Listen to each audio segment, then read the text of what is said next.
नमस्कार दोस्तों, एक बार फिर से स्वागत है आपका आपके अपने यूट्यूब चैनल अखिल विजन पर। जैसा कि दोस्तों आप इस वीडियो की शुरुआत में ही इस वीडियो फोटो को देख करके समझ गए होंगे कि हम लोग चर्चा करने वाले हैं इस वीडियो में किसकी वैकेंसी के बारे में, आरआरबी ग्रुप डी वैकेंसी के कंप्लीट डिटेल के बारे में। ठीक है दोस्तों, आरआरबी ग्रुप डी वैकेंसी के कंप्लीट डिटेल के बारे में हम लोग चर्चा करेंगे। साथ ही साथ हम लोग जानेंगे कि कोर्ट केस का क्या हुआ, उसके बाद कब आएगा रिजल्ट आपका, किस शिफ्ट में कितने मार्क्स बढ़ेंगे आपके, और कब होगी आपकी पीईटी, और कब होगा डीवी, और साथ ही साथ कब होगी ज्वाइनिंग। साथ ही साथ हम लोग देखेंगे इस पीईटी में प्रोसेस क्या है, कौन कौन से क्राइटेरिया को फुलफिल करना होता है आपको। तो चलिए बारी बारी से एक एक चीज को देखते हैं हम लोग। तो सबसे पहले जानेंगे दोस्तों कि रिजल्ट कब आना है। पहला बात तो पहला हम लोग देखते हैं रिजल्ट कब आना है। तो रिजल्ट आपका दोस्तों देखिए 15 तारीख तक, आपको पता है 15/4/2026 तक इस वाली वैकेंसी में रिजल्ट पर रोक लगी हुई है तेलंगाना हाईकोर्ट की तरफ से। जी हाँ दोस्तों, आपको पता होगा। तो 15 तारीख तक तो रोक लगी है, लेकिन ये 1 से 2 हियरिंग में ये केस खत्म होने वाला है और लगभग 25 तारीख तक 25/4/2026 तक ये केस खत्म होने वाला है। क्योंकि सभी आरआरबी ने एक सिंबल अपनी अपनी साइड पर आकर के ये दे दिया है, रिजल्ट का एक अपडेट, रिजल्ट का एक सेक्शन बना करके, और रिजल्ट सेक्शन के लिए जो है ना, उन्होंने अभी से ही जगह छोड़ना शुरू कर दिया है। तो 25 तारीख तक लगभग ये केस खत्म होने वाला है। उसके बाद दोस्तों जैसे ही ये केस खत्म होगा तो आपका रिजल्ट जो है ना, वो लगभग 25 से लेकर के 30 अप्रैल तक, 30/4 तक आपका रिजल्ट आ जाएगा। पहली बात, आपका रिजल्ट आ जाएगा। तो ये इतिहास गवाह रहा है, जब आपका रिजल्ट आया है तो आपको पीईटी के लिए समय मिला है लगभग 1 महीने का।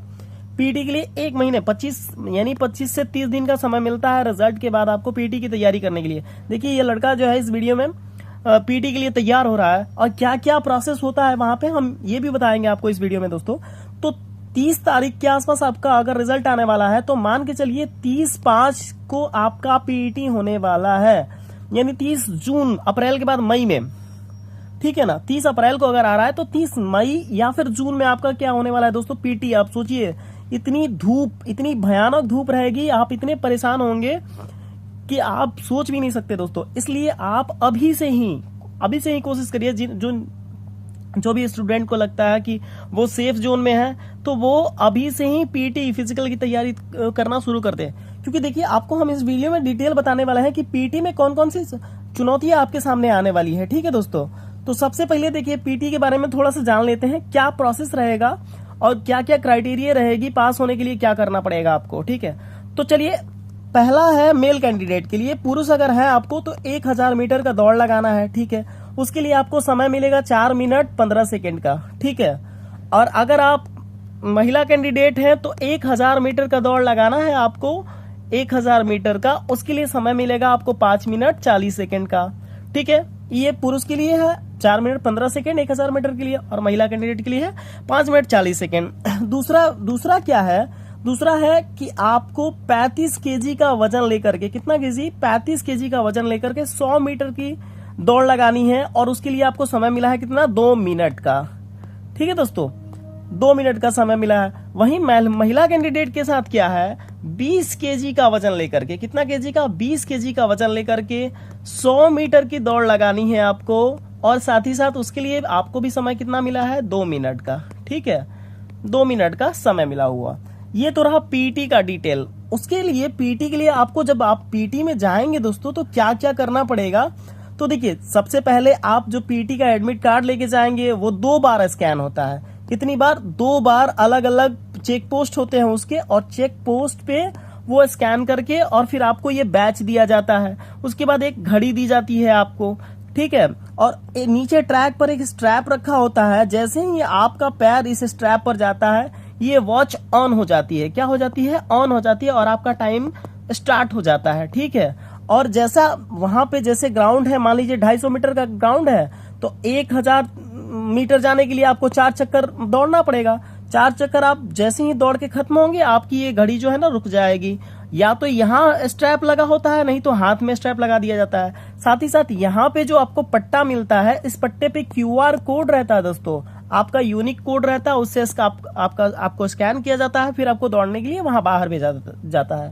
ठीक है, तो ये होता है पीटी में। ठीक है, पीटी के बाद देखिए दोस्तों अब क्या होगा, पीटी जैसे ही आपका कंप्लीट होगा तो पीटी के बाद आपको जो है आपका रिजल्ट आएगा, पीटी का रिजल्ट आएगा। और पीटी का रिजल्ट जो दोस्तों उसी शाम को दिया जाता है, ठीक है ना, उसी शाम में ही पीटी का रिजल्ट आपको मोबाइल पर आप देख सकते हैं। आपका टाइमिंग बता दिया जाता है कि आपने दौड़ कितने समय में लगाया है, ठीक है, और उसका टाइमिंग भी आ जाता है आपके फोन पर, ठीक है। वैसे आप घड़ी लगा करके भी देख सकते हैं कि आपने कितने मिनट में दौड़ लगाया है, क्योंकि घड़ी के लिए वो जो है वहां पे अलाउ रहता है, कोई दिक्कत नहीं है। उसके बाद दोस्तों देखिए आते हैं, जैसे ही आपका पीटी कंप्लीट हो जाएगा तो पीटी के बाद आपको फिर से बुलाया जाएगा, किसके लिए, अगर आप पीटी पास हो गए तो डीवी और मेडिकल के लिए, ठीक है दोस्तों। तो डीवी और मेडिकल के लिए जब आपको बुलाया जाएगा तो सिर्फ 1 गुना बच्चों को ही बुलाया जाएगा, ठीक है ना। तो उसके बाद यहां से जो आपके पीटी के कट ऑफ थे, पीटी के कट ऑफ थे, उससे आपका कट ऑफ बढ़ा हुआ यहां पे दिखेगा, ठीक है। तो डीबी और मेडिकल के लिए जब बुलाया जाता है तो पीटी के लगभग 25 दिन बाद बुलाया जाता है दोस्तों, ठीक है। पीटी से 25 दिन बाद लगभग डीबी और मेडिकल के लिए बुलाया जाता है। जैसे आपका डीबी और मेडिकल कंप्लीट होगा, तो जैसे डीबी और मेडिकल कंप्लीट होगा उसके बाद आपको आपका ज्वाइनिंग का पैनल आएगा दोस्तों। तो ये भी रिकॉर्ड रहा है कि जैसे आपने डीबी करा लिया, जैसे मान लीजिए दोस्तों आपकी डीबी कंप्लीट हो गई, ठीक है, तो उसके 25 दिन बाद लगभग जो है ये पैनल आता है, 25 डे लग जाते हैं पैनल के आने में। तो अगर आपकी डीबी जो है, मान के चलिए डीबी आपकी 15 जुलाई तक कंप्लीट हो जाती है, ठीक है ना दोस्तों, 15 जुलाई तक कंप्लीट हो जाती है, तो लगभग यहां से 25 दिन का समय मान लीजिए, लगभग 25 दिन का समय, यानी आपको जो है 20 अगस्त के आसपास, 20 अगस्त से 25 अगस्त के आसपास दोस्तों आपकी क्या होने वाली है, ज्वाइनिंग। अगर सारा प्रोसेस रहता है अपने समय से, जो कि आरआरबी इंटरनल बात हम बता रहे हैं, क्योंकि हम भी रेलवे में ही हैं, तो हम इंटरनली बात बता रहे हैं। क्या है कि आरआरबी अपना काम बहुत तेजी से करने में लगी हुई है, बस वो वेट कर रही है 15 तारीख का। 15 तारीख जैसे ही वो केस डिस्पोज होगा वो तुरंत से रिजल्ट पब्लिश करने वाली है। और आप रेडी रहिए किसके लिए दोस्तों, फिजिकल के लिए, क्योंकि फिजिकल के लिए बहुत ज्यादा समय नहीं मिलने वाला है, आपको 20 दिन का समय मिलेगा। आप 20 दिन में तैयार बिल्कुल भी नहीं हो पाएंगे, मैं बता रहा हूँ, मेरा ये पुराना अनुभव रहा है। हम भी पहले एक बार दौड़ चुके हैं ग्रुप डी के लिए, लेकिन हमने ज्वाइन नहीं किया था। तो आप 20 दिन में पूरी तरह से तैयार नहीं हो पाएंगे, 20 दिन काफी नहीं होगा, इसलिए अभी से तैयार रहिए। अगर आपको लगता है कि आप सेफ जोन में हैं तो आप अभी से ही बिल्कुल तैयार रहिए, ठीक है। तो आप देखिए कब आपकी ज्वाइनिंग होने वाली है, लगभग 20 अगस्त से 25 अगस्त के बीच में आपकी ज्वाइनिंग आने वाली है दोस्तों इस वैकेंसी में, ठीक है ना। और अब देखते हैं हम थोड़ा सा एक चीज और चर्चा करनी है इस वीडियो में। हमने देख लिया कोर्ट केस का क्या होगा, रिजल्ट का क्या होगा, सबसे बड़ी चीज क्या है इस वीडियो में, थोड़ा सा शिफ्ट वाली पर चर्चा करते हैं, ठीक है ना दोस्तों। तो एक चीज ध्यान देने वाला है, जिन भी बच्चों के अभी मार्क्स उनको लग रहा होगा कि उनके मार्क्स कम हैं, तो एक चीज उनके मन में, देखिए ये रैंक गुरुजी का डेटा है, आपकी ग्रुप डी का एग्जाम लगभग 101 शिफ्टों में हुआ है। कितने शिफ्टों में हुआ है, 101 शिफ्ट में हुआ है, ठीक है। अभी जिनके भी मार्क्स लग रहा होगा कम है, और अगर उनके हार्ड शिफ्ट में पेपर हुए हैं तो वो बिल्कुल भी निराश ना हो दोस्तों, ठीक है ना, बिल्कुल निराश नहीं हो, क्योंकि उनके मार्क्स पक्का बढ़ने वाले हैं। और 1-2 नंबर नहीं दोस्तों, यहाँ देखिए अगर जो सबसे हार्डेस्ट शिफ्ट है, यहाँ से देखिए उनका एवरेज मार्क्स कितना है, 37 के आसपास है। और जो आसान शिफ्ट है उनका एवरेज मार्क्स देखिए दोस्तों लगभग 49 यानी 50 के आसपास है। तो 37 और 49 में देखिए लगभग 49 या 50 में अंतर कितने का है, 49 या 50 मार्क्स में अंतर लगभग 13 मार्क्स का है। तो आप अगर हार्डेस्ट शिफ्ट में हैं तो एक चीज ध्यान रखिए, आपके नंबर जो हैं 12 से 13 नंबर बढ़ने वाले हैं दोस्तों। तो आप अगर हार्ड शिफ्ट में तो पूरी तरह से बिल्कुल भी निराश नहीं होइए। शुरुआत की शिफ्टें देख लीजिए, यहाँ पे ये हार्ड शिफ्ट में है, आपका यहाँ पे मार्क्स 12 से 13 मार्क्स बढ़ने वाला है, ठीक है। उसके बाद के जो मॉडरेट शिफ्ट है वो बीच के शिफ्ट हैं, जैसे 25 से मान लीजिए 25 से लेकर के और 40 के बीच के जो शिफ्ट है उनके मार्क्स लगभग 6 से 7 नंबर बढ़ने वाले हैं, 6 से 7 नंबर बढ़ने वाले हैं। और जो ऊपर के शिफ्ट हैं 20 से ऊपर के जो शिफ्ट हैं दोस्तों उनके मार्क्स 10 नंबर लगभग बढ़ने वाले हैं 20 से 15 वालों के बीच में।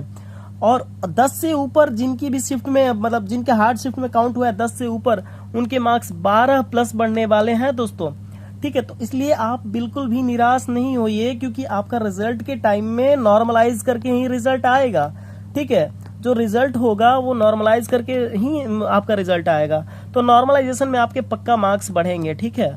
और हमें उम्मीद है कि अब रिजल्ट आपका दोस्तों जल्द ही आने वाला है। ठीक है, इस वीडियो में हमने कोशिश किया है आपको कंप्लीट जानकारी देने की। अगर आपको ये वीडियो अच्छी लगे तो आप वीडियो को लाइक करें, चैनल को सब्सक्राइब करें और आगे की वीडियो के लिए, ताकि हमें मोटिवेशन मिलती रहे। दोस्तों मिलते हैं फिर किसी और वीडियो में, तब तक के लिए धन्यवाद। जय हिंद।